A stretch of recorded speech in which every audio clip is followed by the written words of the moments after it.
Welcome to the Deep Dive. I'm Brian, Hi, everyone. and I'm really excited to unpack some fascinating topics with you all. You know, nutrition has always been a personal interest of mine, Mm. and I'm really looking forward to today's deep dive. We're going to be taking a closer look at potassium, and to guide us through all the ins and outs, we've got Chelsea here, who's a nutritionist extraordinaire. Thanks for having me, Brian. Chelsea here. Absolutely. And this deep dive is brought to you in partnership with Detox Health, which is a fantastic YouTube channel that's all about healthy eating. If you're looking for some culinary inspiration and tips for a healthier lifestyle, be sure to check them out. They've got tons of great recipes that'll make you rethink healthy eating. But for now, let's dive into this mighty mineral potassium. You probably know it's important, but I bet there's a lot about potassium that might surprise you. You're absolutely right. Potassium often gets overshadowed by other nutrients, Right. but it's crucial for keeping our bodies running smoothly. Ah. It's one of 7 essential minerals, meaning our bodies can't produce it, so we have to get it from our diet. Okay. And what's fascinating is that potassium plays a critical role in how our cells communicate, particularly our nerve cells and muscle cells. Okay. So it's not just about bananas and preventing leg cramps. Not at all. Okay. Think of it this way. Every time you move a muscle, every heartbeat, every thought you have, Wow. potassium is involved in those processes. That's a lot. It helps maintain the right balance of fluids and electrolytes inside and outside of our cells, Okay. which is essential for nerve signals to travel and muscles to contract. So it's like the electrical wiring of our bodies, ensuring everything is firing properly. That's a great analogy. Okay. And when we talk about fluid balance, we're talking about maintaining the right amount of water and electrolytes like potassium, sodium, and others Right. within our cells and throughout our body. This balance is crucial for everything from regulating blood pressure to transporting nutrients. Got it. So beyond this communication role, Hmm. what else does potassium do for us? I know we always hear about it being good for blood pressure. What's the connection there? The link between potassium and blood pressure is Wow. super interesting. You see, high sodium intake is a major culprit in raising blood pressure, Yeah. but potassium acts like a balancing force. Oh. It helps your kidneys flush out excess sodium, keeping those levels in check. So it's like potassium is playing defense against sodium's offensive moves. Exactly. Okay. And on top of that, potassium directly relaxes blood vessels, Oh, wow. which further helps lower blood pressure. It's like a double whammy in the fight for healthy blood pressure. Okay, that makes a lot of sense. Uh-huh. So we need to make sure we're getting enough potassium to keep our blood pressure in a healthy range. What about other benefits? I know you mentioned muscles earlier. Right. Does potassium impact those beyond just basic contraction? Absolutely. Potassium is vital for muscle recovery after exercise. When you work out, your muscles lose potassium through sweat. Replenishing those stores is essential for preventing muscle fatigue and soreness. In fact, athletes often pay close attention to their potassium intake to optimize performance and recovery. That makes sense. So it's not just about preventing cramps, it's about supporting those muscles Yeah, through exertion and recovery. exactly. And there's evidence suggesting potassium may have a protective effect on our bones. Oh. Research is still ongoing, but some studies indicate that potassium might help neutralize acids in the body that can lead to calcium loss from bones. Okay. Since calcium is crucial for bone strength, Right. maintaining this balance could potentially contribute to better bone health. So potassium might be a bone protector as well. It's like this Yeah. mineral has a hand in so many different functions. But if we're not careful, Right. we can end up with an imbalance, Yeah. right? Yes. What happens if our potassium levels are too high or too low? You're right. Balance is key. When it comes to potassium, both too much and too little can cause problems. Let's start with low potassium, also known as hypokalemia. You might experience fatigue, muscle weakness, or even those dreaded leg cramps. Uh-huh. In more severe cases, it can disrupt your heart rhythm, Oh, wow. which is definitely something you want to avoid. Okay, those are some warning signs that I want to pay attention to. Yeah. But what about having too much potassium? Is that something we need to worry about? For most people with healthy kidneys, getting too much potassium from food alone is unlikely. Okay. Our kidneys do an excellent job of filtering out excess potassium through urine. Okay. But for people with kidney disease, it's a different story. Oh, okay. Their kidneys may not be as efficient at removing excess potassium, which can lead to a buildup in the bloodstream. That makes sense. Yeah. So if someone has kidney issues, monitoring potassium intake becomes even more crucial. Absolutely. They need to work closely with their doctor to manage their diet and ensure they're getting the right amount of potassium not too much and not too little. It's all about finding that sweet spot for optimal health. This is where it gets really interesting. You mentioned the kidneys a couple of times now. Yeah. What's the connection between potassium and our kidneys? Well, your kidneys are like the body's filtration system. Right. They remove waste products from the blood and regulate the balance of electrolytes, including potassium. If potassium levels are out of whack, Okay. it can put extra strain on the kidneys. So maintaining healthy potassium levels is kind of giving your kidneys a helping hand. Exactly. It helps them function optimally and prevents potential complications. I'm realizing that potassium is way more important than I initially thought. It's not just about bananas and leg cramps. Right. It plays a vital role in so many bodily functions, from nerve signals and muscle contractions to blood pressure regulation and kidney health. You got it. And we've only just scratched the surface. There's still so much more to explore about this fascinating mineral. I'm ready to dive deeper. But before we do, Okay. let's talk about where we can actually get this potassium powerhouse. I know bananas are the classic example, but are there other foods we should be loading up on? Bananas are definitely a good source, but you might be surprised to learn that they're not the top contender. Really? Dried apricots actually pack a bigger potassium punch. Just half a cup of dried apricots provides about 23% of your daily potassium needs. Wow, 23%. I always thought bananas were the kings of potassium. Yeah. What makes dried apricots so potent? It's all about the concentration of potassium per serving. When apricots are dried, Right. the water content is removed, Uh-huh. leaving behind a higher concentration of nutrients, including potassium. Interesting. So are you saying we should ditch the bananas and go all in on dried apricots? Not necessarily. It's all about variety. Okay. Lentils, acorn squash, even big potatoes, they all provide a decent amount of potassium. And don't forget about leafy greens like spinach and kale. Okay. So it sounds like plant-based foods are really dominating the potassium game. You're absolutely right. Fruits, vegetables, legumes, they're all excellent sources of potassium. That's why having a balanced diet rich in these foods is so important. So if you want to be potassium rich, you need to be plant-powered. I love that. Chelsea, this has been incredibly insightful. Thank you. Thank you for walking us through the intricacies of potassium. My pleasure. It's fascinating to explore how such a tiny mineral can have such a big impact on our health. I think we've covered a lot of ground so far, but I'm eager to delve deeper into the relationship between potassium and sodium. And of course, those all-important kidneys. Yeah. What do you say? Ready for round two? Let's do it. All right. There's still so much more to uncover about this mighty mineral. All right, Chelsea, let's dive back into this potassium-sodium dynamic. You mentioned that potassium helps our bodies flush out excess sodium. Can you break down how that actually works? Well, you have to think about it on a cellular level. Potassium and sodium have opposite charges. Okay. Potassium is positive and sodium is negative. This difference in charge creates a sort of electrical tension across our cell membranes, Okay. like a tiny battery. This tension is crucial for a lot of processes, including how our nerves communicate and how fluids move in and out of our cells. So it's like a delicate dance between these two minerals, keeping everything in balance. Exactly. But when we consume too much sodium, Right. it throws that balance off. The excess sodium disrupts the electrical tension and causes our bodies to hold on to water. This fluid or tension can lead to increased blood pressure, Right. putting extra strain on your heart and blood vessels. And that's where potassium comes in to save the day. Precisely. Potassium swoops in to help restore balance. It works with your kidneys to get rid of that excess sodium through urine. It's like a natural diuretic, helping you flush out what you don't need. So it's not that sodium is inherently bad. Right. It's all about maintaining the right balance. Exactly. And potassium helps us do that. Exactly. Both sodium and potassium are essential minerals. We need both for our bodies to function properly. The problem arises when we consume way more sodium than potassium, Right. which is unfortunately common in the modern diet. That makes sense. Processed foods, fast food, restaurant meals, they tend to be loaded with sodium.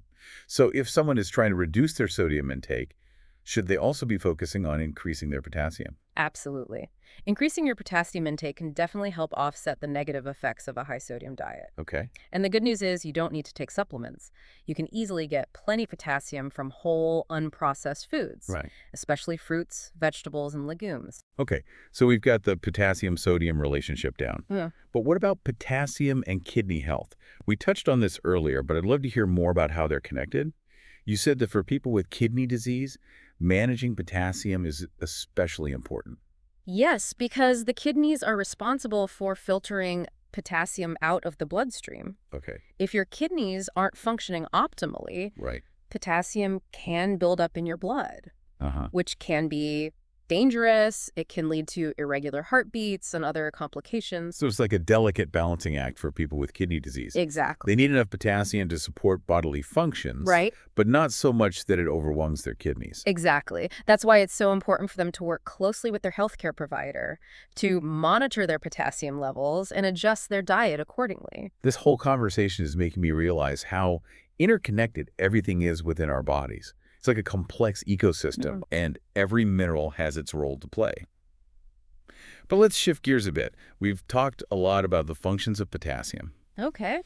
But what happens if we're not getting enough? Are there any warning signs we should be looking out for? Definitely. Potassium deficiency or hypokalemia can manifest in several ways. You might experience muscle weakness, Okay. fatigue, or even muscle cramps, especially in your legs. Yeah. Sometimes you might feel bloated or constipated. Those sound pretty uncomfortable. But are these symptoms always a sign of low potassium? Yeah, Or could they be caused by other things? that's a good point. These symptoms can definitely have other causes, so it's important to talk to your doctor if you're experiencing them regularly. They can run tests to check your potassium levels and determine if a deficiency is the culprit. Makes sense. Yeah. It's always best to get a professional opinion rather than self-diagnosing. Hmm. But let's say someone is diagnosed with low potassium. Right. What's the best way to address that?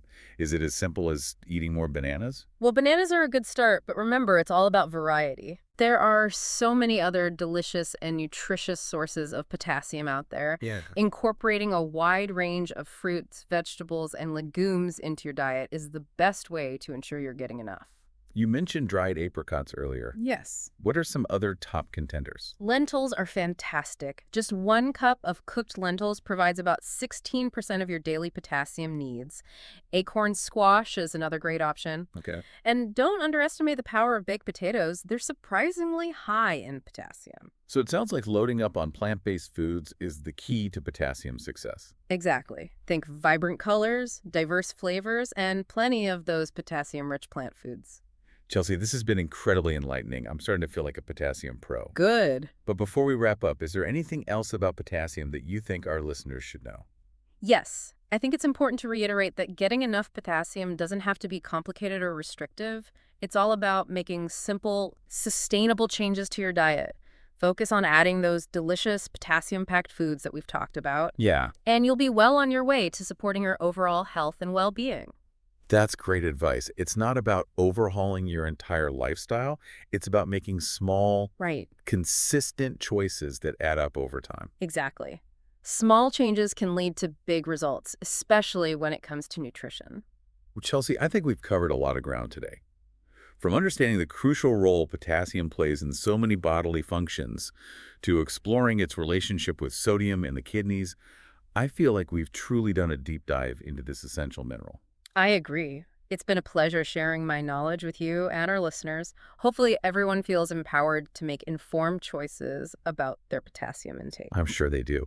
And don't forget, if you're looking for more amazing health tips and delicious ways to incorporate potassium-rich foods into your diet, be sure to check out Detox Health on YouTube. They have a ton of great content that will help you live a healthier, happier life. Absolutely. They're a fantastic resource for all things health and nutrition. Chelsea, it's been a pleasure chatting with you today. Thanks for joining us on the Deep Dive. It's been my pleasure. Always happy to talk about the fascinating world of nutrition. And to our listeners, thanks for tuning in. Stay tuned for the next episode of The Deep Dive, where we'll continue to explore the depths of fascinating topics. Welcome back to The Deep Dive. It's been a wild ride exploring the world of potassium, and I'm ready for more.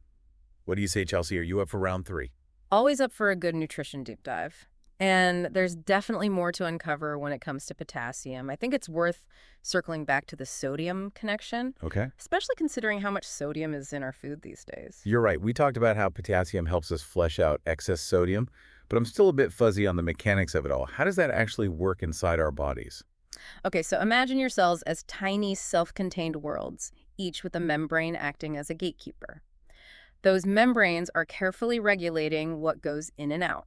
including sodium and potassium. So it's like a microscopic border patrol making sure only the right stuff gets through. That's a great way to put it. And these minerals, sodium and potassium, they have opposite charges. Potassium is positive and sodium is negative. This difference in charge creates an electrical tension across the cell membrane, Okay. kind of like a tiny battery. Okay, I'm starting to see the connection. So this electrical tension is important for cell function. It's crucial. This electrical potential is what allows our nerves to send signals, our muscles to contract, and our cells to maintain the right balance of fluids. So everything is humming along smoothly as long as that balance is maintained. But what happens when we throw too much sodium into the mix? That's when things start to get out of whack. The excess sodium disrupts that delicate electrical balance, and our bodies try to compensate by holding on to water. This fluid retention can lead to increased blood pressure and put a strain on your cardiovascular system. And that's where potassium steps in to restore order. Exactly. Potassium helps your kidneys flush out that excess sodium, bringing things back into balance. It's like a natural reset button for your body's fluid regulation system. So it's not about demonizing sodium entirely. It's about making sure we have enough potassium to counterbalance its effects. Precisely. It's all about finding that equilibrium. Unfortunately, the standard American diet tends to be very high in sodium and relatively low in potassium. Right. Which is why it's so important to be mindful of what we're eating. This whole conversation is making me think about my own diet. Yeah. I'm definitely going to be paying closer attention to my potassium intake from now on. But speaking of diet, are there any other benefits to potassium beyond blood pressure regulation and kidney health? There sure are. Remember how we talked about potassium's role in muscle function? Yeah. Well, it turns out that it's also crucial for maintaining a steady heartbeat. Wait, really? So potassium is involved in keeping our hearts beating in rhythm. That's incredible. It is. Potassium helps regulate the electrical signals that control your heartbeat, Wow. ensuring that everything is firing smoothly and efficiently. Wow, potassium is like the ultimate multitasker. From regulating blood pressure and supporting kidney function to keeping our hearts beating properly and helping our muscles recover after exercise, it seems like it's involved in almost every aspect of our health. You're absolutely right. And we haven't even touched on its potential role in bone health. Right. Some studies suggest that potassium might help protect our bones by neutralizing acids in the body that can lead to calcium loss. So it's like potassium is a bone bodyguard, shielding them from damage. This mineral just keeps impressing me. And the best part is that we can easily meet our potassium needs through a healthy, balanced diet. No need for fancy supplements or complicated regimens. Just focus on incorporating plenty of those potassium-rich fruits, vegetables, and legumes that we've been talking about. That's music to my ears. I'm all about simple, sustainable changes that make a real difference. So if we want to boost our potassium intake, what are some of the top foods we should be focusing on? But we've already talked about dried apricots, lentils, and baked potatoes, but let's not forget about leafy greens like spinach and kale. Yeah. They're potassium powerhouses too. And don't underestimate the potassium content of avocado, coconut water, Okay. and even black beans. So many delicious options. I'm definitely feeling inspired to get creative in the kitchen and up my potassium game. Chelsea, this has been an incredible deep dive into the world of potassium. Thank you for sharing your expertise with us. It's been my pleasure. I'm always happy to talk about the power of nutrition and how even seemingly small things like potassium can have such a huge impact on our health. And to our listeners, thanks for joining us on this potassium-packed journey. We hope you've learned something new and feel empowered to make healthier choices. And don't forget to check out Detox Health on YouTube for even more amazing health tips and delicious recipes. They have tons of great ideas for incorporating potassium-rich foods into your diet. They're a fantastic resource, definitely worth checking out. Chelsea, it's been a pleasure having you on the Deep Dive. The pleasure was all mine. I've enjoyed our potassium adventure. And to all our listeners, keep exploring, keep learning, and keep those potassium levels high. We'll see you on the next episode of the Deep Dive.